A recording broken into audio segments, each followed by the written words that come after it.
Del Padre, del Hijo y del Espíritu Santo. Amén. Que los hermanos aquí, Padre Mucho Bonifaz, continuamos nuestra meditación, reflexión sobre la Virgen de Fátima. Me apoyo en el libro llamado La Virgen de Fátima, séptima edición, por C. Bartas. Estamos analizando lo que pasó después de las apariciones y cómo el sabio obispo, prudente sabio obispo de Leiria, de Fátima, de la diócesis de Fátima, para clarificar todo, escuchó a todos, amigos, enemigos, partidarios y hostiles, adversarios de las apariciones. Escuchó varias veces a la niña, la que va a ser Sor Lucía más tarde, y finalmente decidió de alejarla de ahí mientras él estudiaba a fondo el tema de Fátima. Y va a mandar a una escuela a esta niña, lejos del lugar de las apariciones. El día siguiente, entonces va a tomar el tren para ir lejos de Fátima, Lucía. El día siguiente, de buena mañana, en un barrio de la ciudad de Porto llamado Vilar, Lucía es presentada a la directora de un orfanato de muchachas, debido a que su papá había muerto ya, dirigido por las hermanas de Santa Dorotea, conocidas en Portugal por el nombre de Doroteas o monjas Doroteas. Es el asilo del Vilar. El viejo edificio con techumbre de madera tiene a uno de sus lados un seminario y el otro fábricas y jardines. La buena compañera de Lucía golpea en la aldaba de la puerta enorme. La hermana portera acude. Precisamente en este momento el señor capellán acaba de empezar la misa. Está ahí toda la comunidad.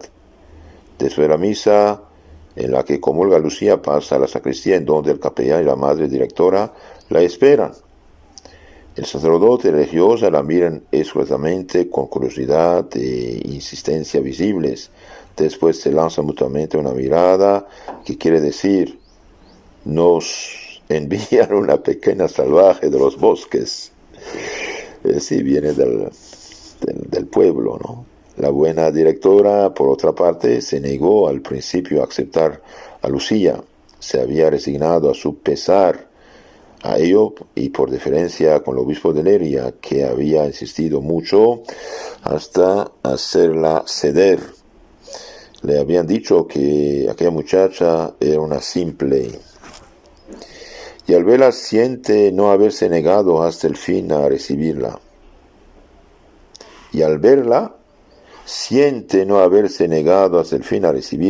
Pone a Lucía al corriente de su nueva vida. Después añade: cuando te pregunten cómo te llamas, responderás que María de los Dolores. Sí, señora directora, dice Lucía. Cuando te pregunten de dónde eres, dirás: cerca de Lisboa. Sí, señora directora.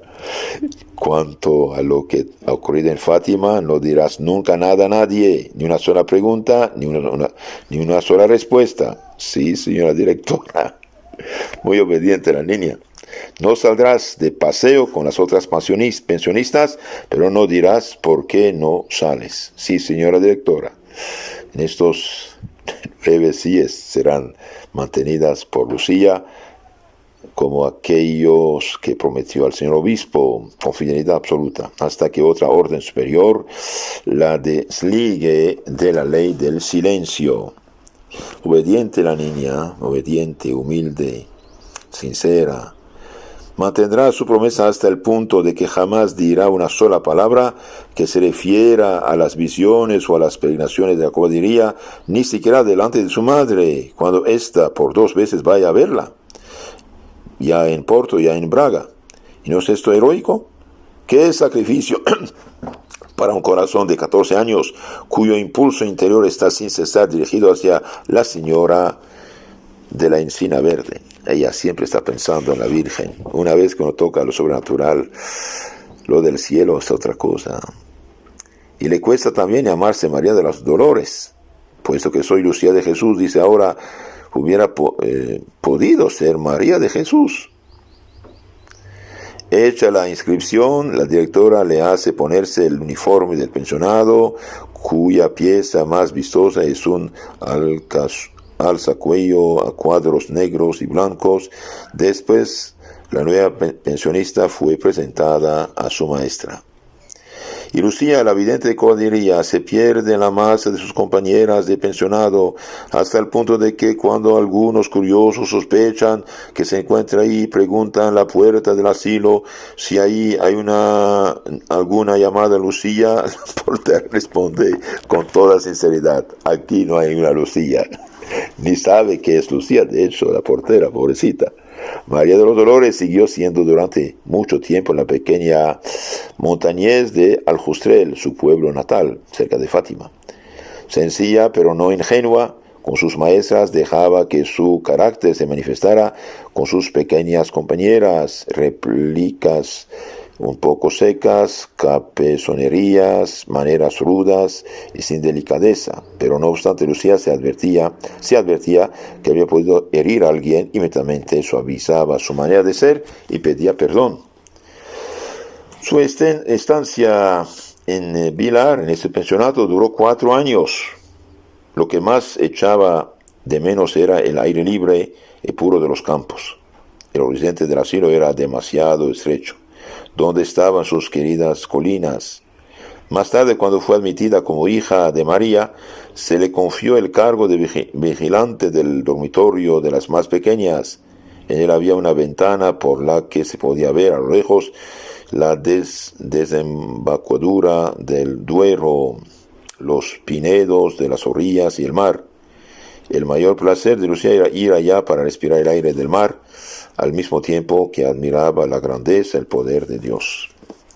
A pesar de la mala impresión que causó al principio en la Madre Superiora, la alumna María de los Dolores aprovechaba bastante bien en sus estudios. No tardó mucho en poder pasar los exámenes últimos de la instrucción primaria, pero para ello hubiérase necesitado la partida de nacimiento, y la necesidad de conservar su anonimato le privó de esta satisfacción.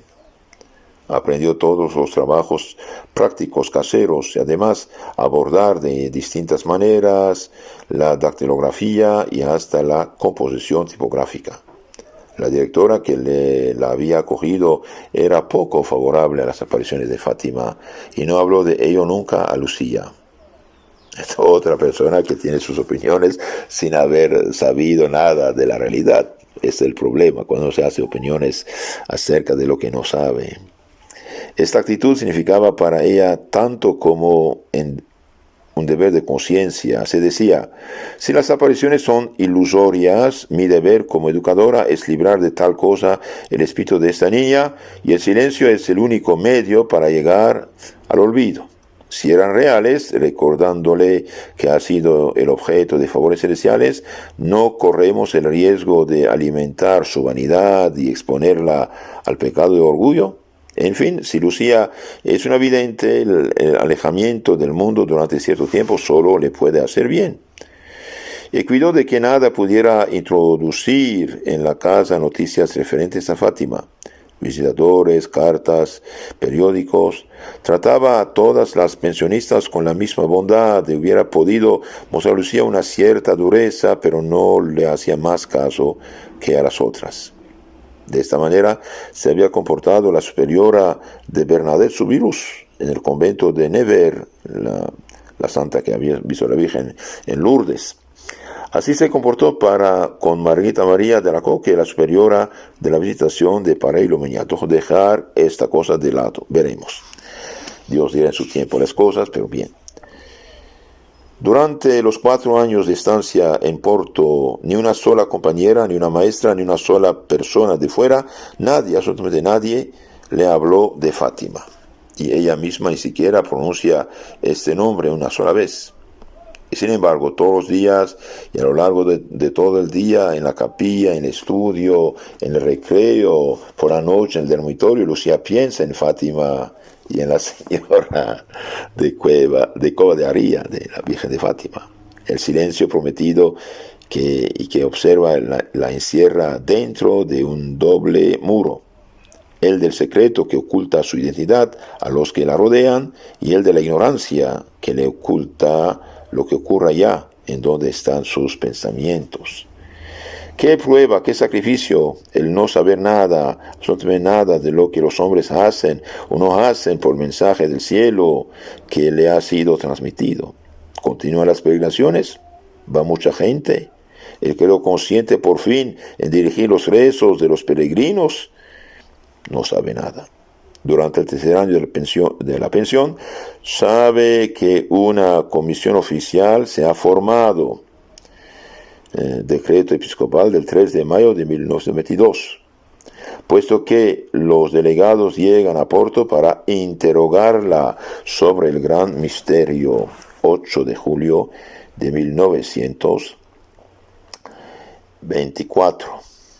Entonces, la última aparición tuvo lugar el 13 de octubre de 1917 y estamos el 8 de julio de 1924. Una comisión oficial mandada por el obispo va a interrogar, va a hablar con Lucía. Pero si el obispo ha autorizado el culto a la Virgen que se le ha aparecido, los sectarios han conseguido alejar a las multitudes de cuadrilla y tantas otras preguntas que puede hacerse sin que por eso tenga contestación a ellas. Antes de abandonar el país natal, vio cómo el pueblo seguía acudiendo cada vez en más número a invocar a Nuestra Señora del Rosario y cantar sus alabanzas a pesar del decreto del gobierno que prohibía toda reunión en el lugar de las apariciones. Ha visto el 13 de mayo de 1920 concretamente a todo un ejército dejarse vencer sin gran resistencia por la muchedumbre de peregrinos que han ido a venerar la primera estatua de Nuestra Señora de Fátima, intitulada aquel día en la capilla en donde sigue todavía. Pero después, ¿qué ha ocurrido? Nadie le ha dicho que Monseñor Correia de Silva, el obispo, ha comprado el terreno de las apariciones. Entonces el obispo compró el terreno de las apariciones en una superficie 2 o 3 veces más grande que la plaza de San Pedro de Roma y que han comenzado enormes trabajos en aquel lugar para construir el más magnífico santuario de Portugal, verano-otoño 1921. Un obispo que tiene visión, un obispo inteligente, sincero, verdadero.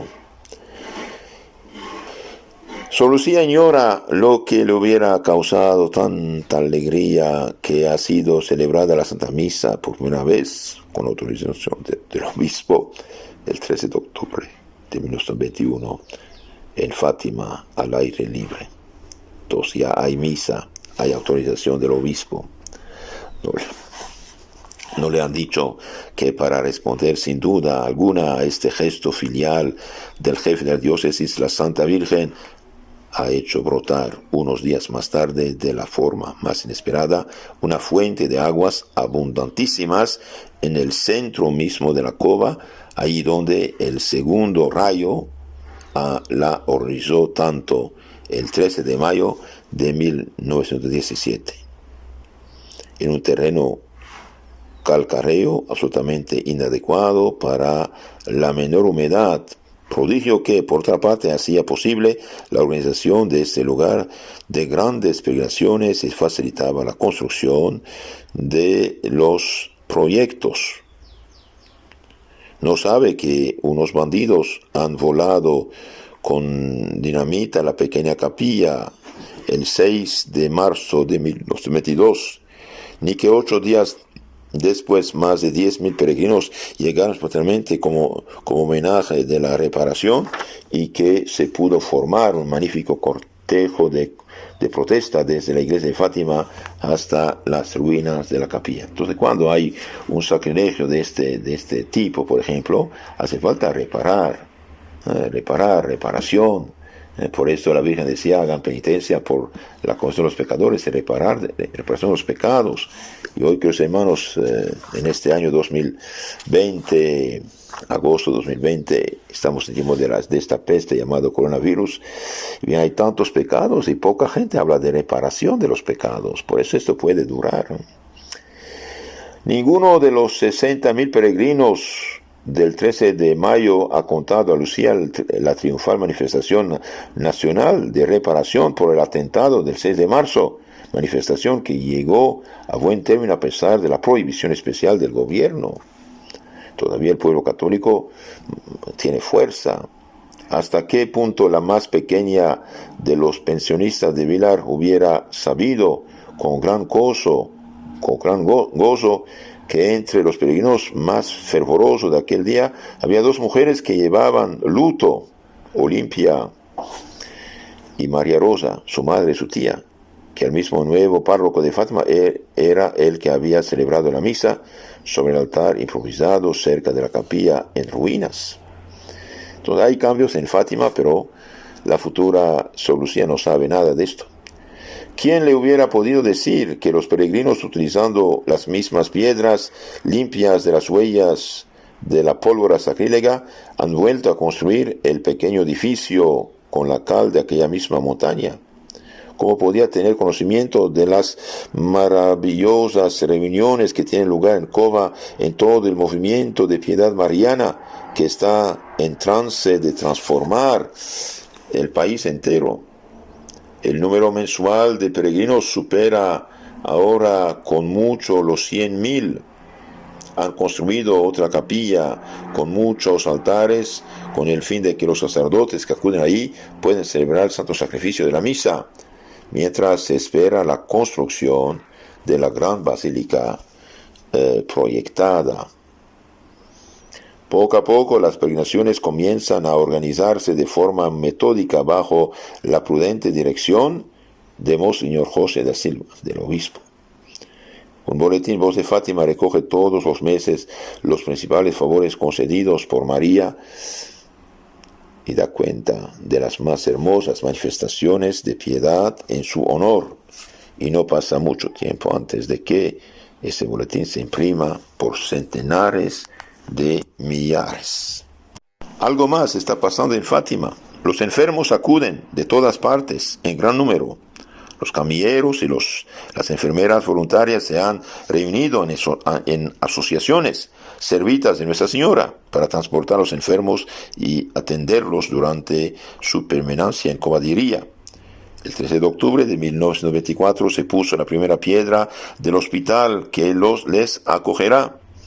Ya no se pueden contar las oraciones milagrosas atribuidas a la invocación de Nuestra Señora de Fátima y por el uso del agua que ella ha hecho brotar de un suelo árido, ¿no? Una fuente milagrosa, igual que Lourdes.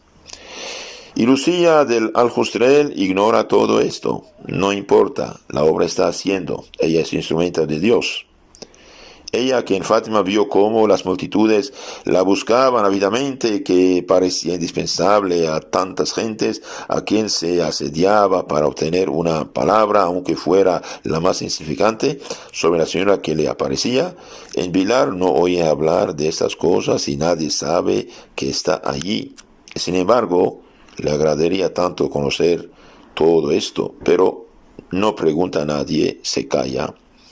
Ha dicho sí, señor obispo, y obedece. Otro sacrificio. La Virgen había pedido de hacer sacrificios, ofrecer sacrificios para la causa de los pecadores, está haciéndolo. Al no ver ya a Lucía en Cova de Liria, muchas personas que la habían conocido sentían cierta inquietud por saber qué hubiera sido de ella. Se dirigían a su madre y no obtenían en verdad mucha información.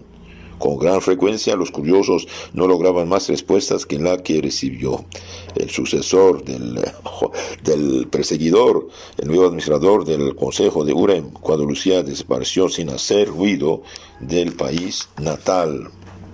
Su desaparición había motivado muchos comentarios, tanto por parte de sus amigos como de sus adversarios, y el representante de la autoridad consideró que su deber era intervenir. Hizo comparecer a la viuda de Antonio para pedir explicaciones. Con su franqueza habitual, María Rosa respondió: mi hija está donde quiere estar y donde yo quiero que esté. No puedo darle más explicaciones. Déjame en paz. Mi hija está donde quiere estar y donde yo quiero que esté. Esto dijo la santa mujer a este ayudante del alcalde, ¿no? Mi hija está donde quiere que estar. Los curiosos no podían saber más. que subprefecto. A pesar de todo, se extendió el rumor de que Lucía estaba con las hermanas Doroteas en alguna parte de Portugal, o en el norte, o en España. Bueno, está en un convento. Ok, esto pasa de hecho con los verdaderos videntes. Cuando hay verdaderas apariciones, bien que yo sepa, todos los videntes de las apariciones verdaderas, bien se hacen religiosos, religiosas, son Santa Bernardita de Lourdes y Sor Lucía ahora.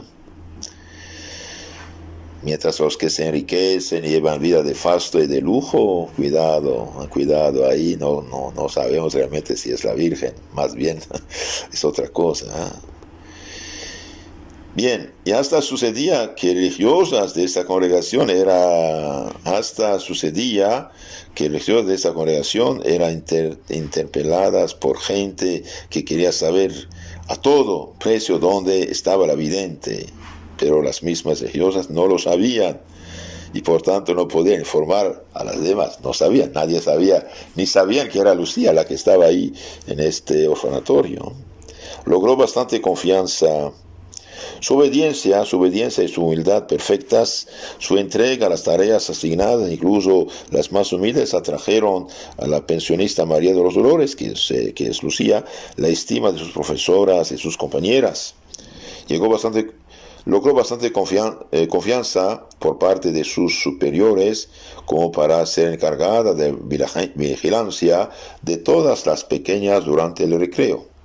La catequista de otros tiempos detrás del pozo se despierta ahora, sabe contar a los niños historias interesantes y con preferencia les explica la pasión de su Señor o la vida de la Señora Virgen. Su tierna piedad hacia María era la única cosa que podía ayudar a descubrir en ella a la vidente de Coadiría. Una maestra decía de ella: ¿no sentía una devoción particular por la Santísima Virgen? Pero al tratar de María de los Dolores me convertí en fervorosa devota de la Madre de Dios. Entonces esta profesora dice: yo no sentía una devoción particular a la Santísima Virgen, pero al tratar con esa niña de 14 años, María de Lucía, me convertí en fervorosa devota de la Madre de Dios. Sí, ella había visto, había escuchado y comunicaba este amor que tenía hacia la Virgen Santísima.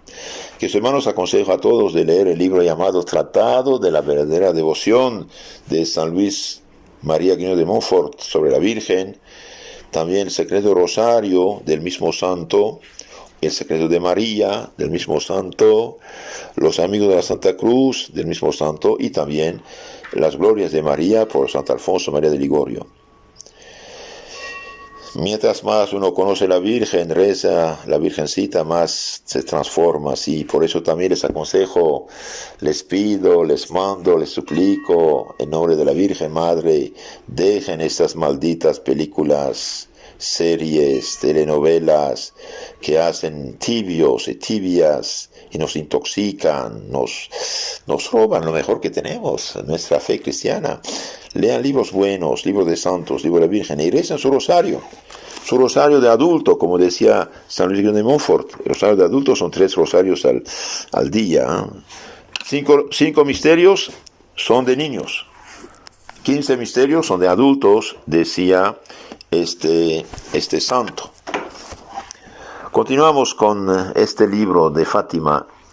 Nada más distinguía a Lucía de las otras pensionistas. Observándola bien, se hubiera podido advertir que ella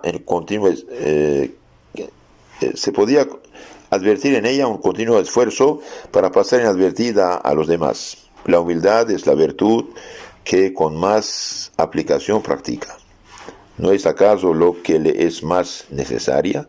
Nadie sospecha nada de la profunda vida interior. Ha leído La imitación de Cristo, de Tomás de Kempis, también un libro maravilloso que aconsejo a todos de leer y meditar. La imitación de Cristo, por Tomás de Kempis.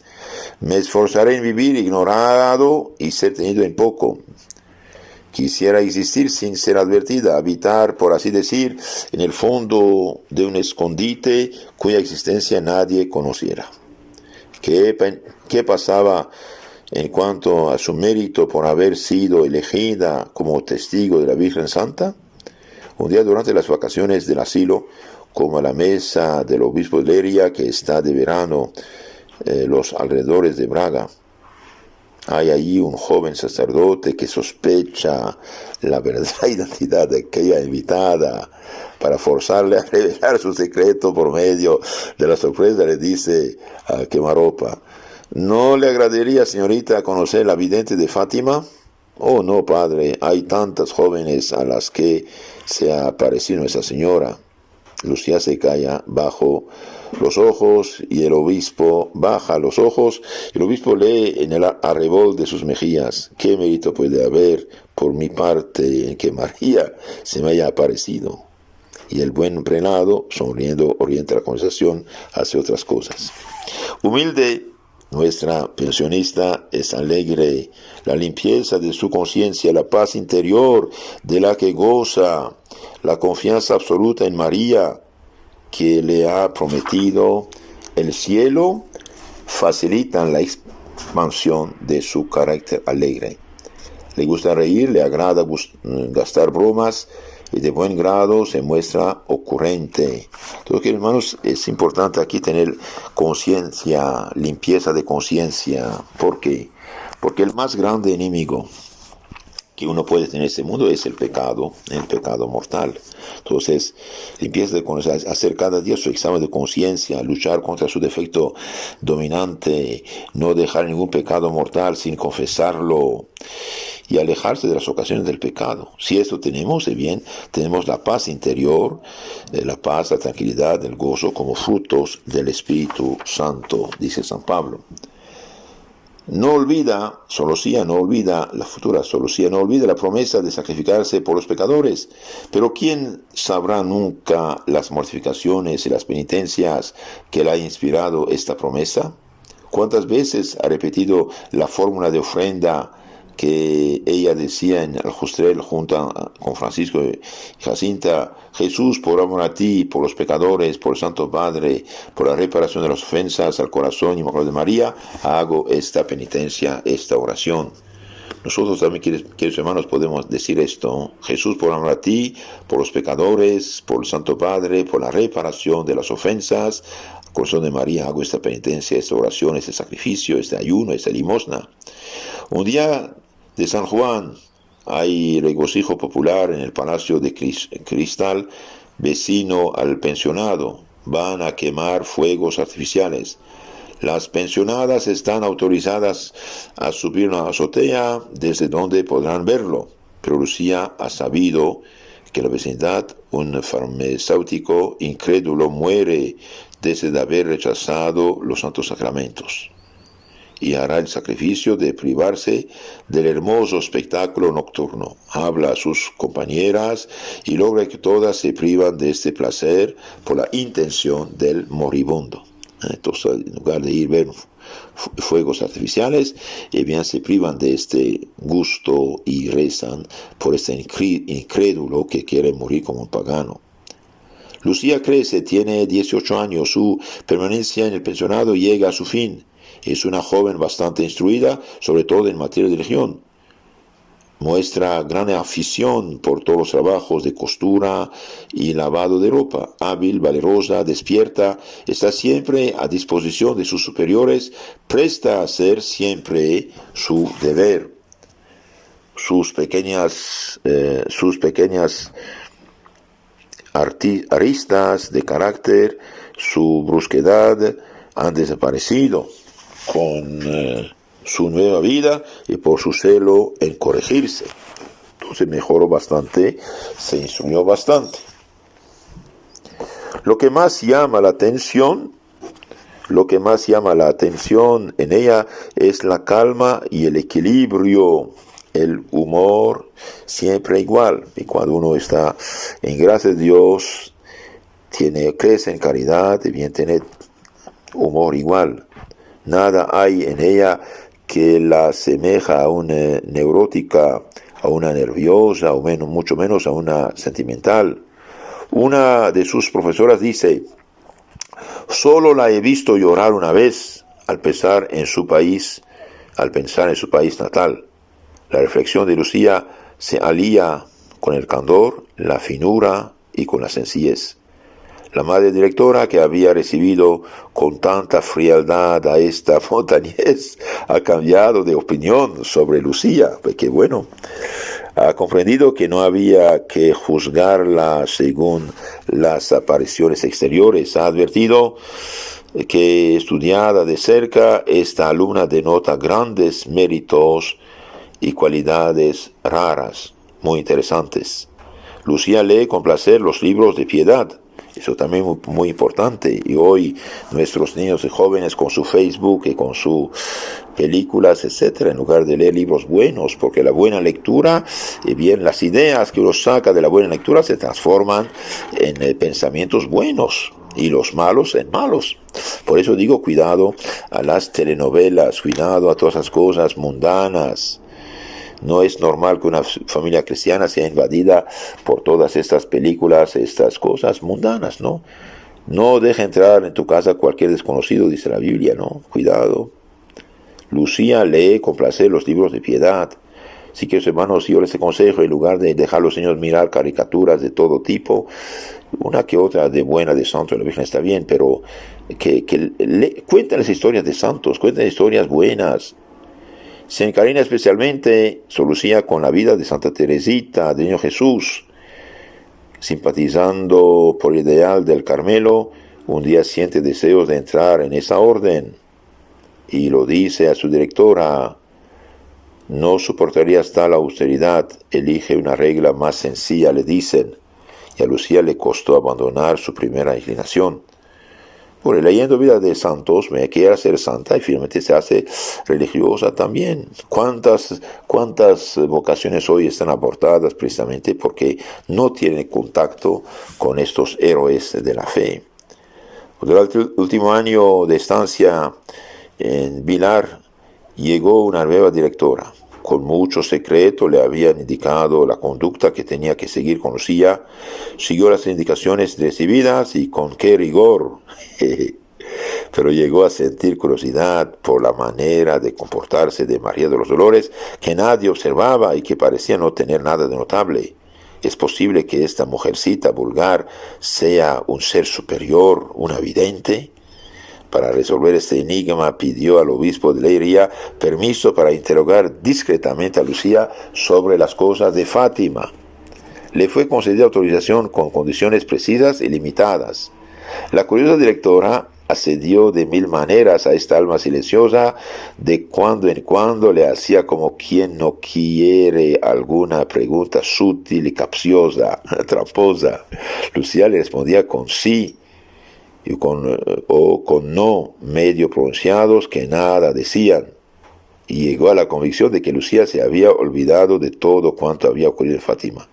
Un día, para convencerse, le preguntó: ¿te acuerdas de lo que en Fátima ha ocurrido entre Nuestra Señora y tú? Seguramente lo habrás olvidado. ¿Olvidado? Si no dejo de pensar en ello.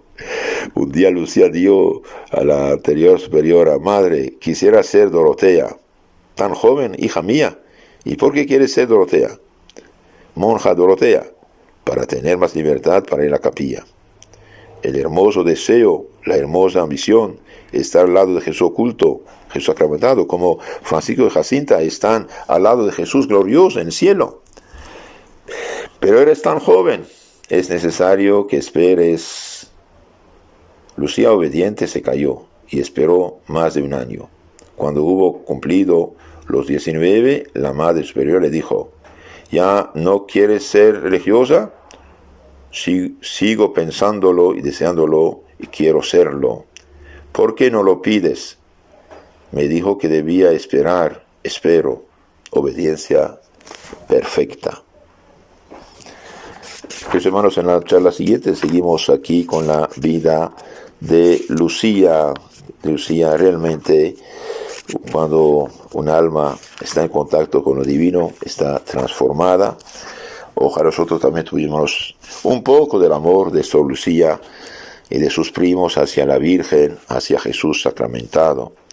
No olvidemos de rezar nuestro Santo Rosario de adultos, 3 al día si posible, empezar desde la mañana, aunque sea por misterios, leer libros sobre la Virgen, Las Glorias de María, por ejemplo, de Santo Alfonso María de Ligorio, y otros libros buenos. Y también cuídense de todo lo que pone en duda nuestra fe católica. Hoy hay mucha literatura mala, como decía el Papa Juan Pablo II, se han sembrado verdaderas y propias herejías en el campo dogmático y moral, se ha manipulado la liturgia, inmersos en el relativismo. Hoy los cristianos católicos andan como andan. Nosotros tenemos que hacer caso a los santos y no seguir unos pobrecitos modernistas, disque modernistas, más bien herejes perdidos que han infiltrado la iglesia con sus ideas.